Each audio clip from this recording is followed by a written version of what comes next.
लोकसभा में शह, राज्यसभा में मात।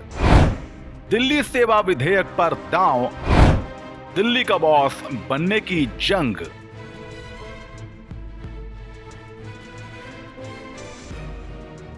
केंद्रीय गृह मंत्री अमित शाह ने जब हंगामे के बीच दिल्ली सेवा विधेयक को लोकसभा के पटल पर रखा तो उससे पहले ही वो निचले सदन के साथ साथ उच्च सदन यानी कि राज्यसभा में भी बिल को पास कराने के लिए जरूरी संख्या बल जुटा चुके थे। बिल का पास होना और कानून बनना महज औपचारिकता भर रह गया है, बशर्ते कि सुप्रीम कोर्ट में चुनौती देकर इसे रुकवाया न जाए। बहरहाल वो जब होगा तब होगा, मगर इस बीच सवाल ये उठ रहा है कि आखिर इस बिल पर इतना बवाल क्यों मचा है। क्या बिल के आने के बाद दिल्ली में एलजी बनाम सीएम की जंग थम जाएगी या और भी ज्यादा बढ़ जाएगी? आखिर इस बिल के फायदे क्या हैं? इन सवालों का जवाब जानने के लिए जनसत्ता की इस रिपोर्ट को अंत तक ध्यान से देखिए। विधेयक के 5 फायदे। दिल्ली क्वार्टर में सेवा कर चुके कई रिटायर्ड अधिकारियों ने एलजी बनाम सीएम की जंग से खुद को पिसता हुआ पाया है, लिहाजा उनसे बेहतर इस बिल के फायदे और नुकसान कोई नहीं बता सकता। ऐसे में कुछ अधिकारियों ने नाम न जाहिर करने की शर्त पर हमें बिल के 5 फायदे गिनाए, जो इस तरह से हैं। अधिकारियों में स्पष्टता। बिल पारित होने के बाद शासन में बाधा डालने वाले भ्रम दूर हो जाएंगे। बॉस की पहचान। ब्यूरोक्रेसी को साफ हो जाएगा कि आखिर उन्हें किसका आदेश मानना है और किसका नहीं। दिल्ली के सीएम का भ्रम टूटेगा। बिना नौकरशाही पर नियंत्रण के विकास कार्य न कर पाने का दावा गलत साबित होगा, क्योंकि दिल्ली एक केंद्र शासित प्रदेश है। केंद्र की मजबूत पकड़। देश की राजधानी होने के नाते दिल्ली पर केंद्र सरकार का नियंत्रण होना चाहिए और ये अवधारणा मजबूत होगी।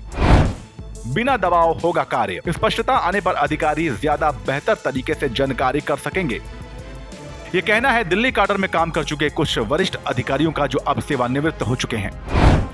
विधेयक से नुकसान। इस बात में कोई शक नहीं कि अगर दिल्ली सेवा विधेयक संसद के दोनों सदनों में पास होकर कानून बन जाता है तो इससे सबसे ज्यादा नुकसान दिल्ली की अरविंद केजरीवाल सरकार को होगा। मगर इसके अलावा भी बिल के कई नुकसान हैं। मिसाल के तौर पर एलजी बनाम सीएम की जंग और भी तेज हो सकती है। मुद्दों पर सहमति बनाना अब और भी मुश्किल हो सकता है, क्योंकि दिल्ली सरकार इसके विरोध में डटी रहेगी। एक दूसरे पर आरोप प्रत्यारोप का दौर चलता रहेगा, जैसा कि पिछले दिनों दिल्ली बाढ़ के दौरान दिखाई दिया था। विकास कार्यों में देरी और बाधा पहुंचेगी, क्योंकि एक दूसरे के माथे पर ठीकरा फूटता रहेगा। ब्यूरोक्रेसी की मनमर्जी बढ़ सकती है, क्योंकि अब वो खुलेआम दिल्ली की चुनी हुई सरकार की नाफरमानी कर सकते हैं। अध्यादेश से अलग है बिल। दिल्ली सेवा बिल 19 मई को जारी किया गया दिल्ली सेवा अध्यादेश की हूबहू कॉपी नहीं है। इसमें 3 प्रमुख संशोधन किए गए हैं। बिल से सेक्शन 3A को हटा दिया गया है। इसमें दिल्ली विधानसभा सेवाओं संबंधित कानून बनाने का अधिकार नहीं दिया गया था। इसकी जगह बिल में आर्टिकल 239AA पर जोर है, जो केंद्र को national capital civil service authority यानी कि NCCSA बनाने का अधिकार देता है।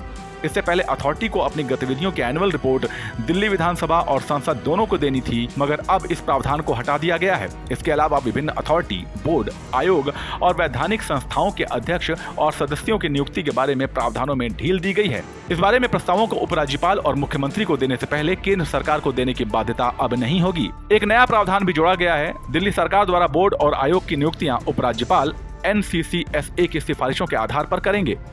इन नए बदलावों के बाद जहां एक तरफ दिल्ली सरकार की शक्तियों पर और ज्यादा लगाम लगेगी, वहीं कानूनी पचड़ों का चांस भी कम हो जाएगा, ऐसा दावा है। इस पूरे मामले पर आपकी क्या राय है, हमें कमेंट सेक्शन में बताइए और राजनीति की खबरों के लिए बने रहिए जनसत्ता के साथ। नमस्कार।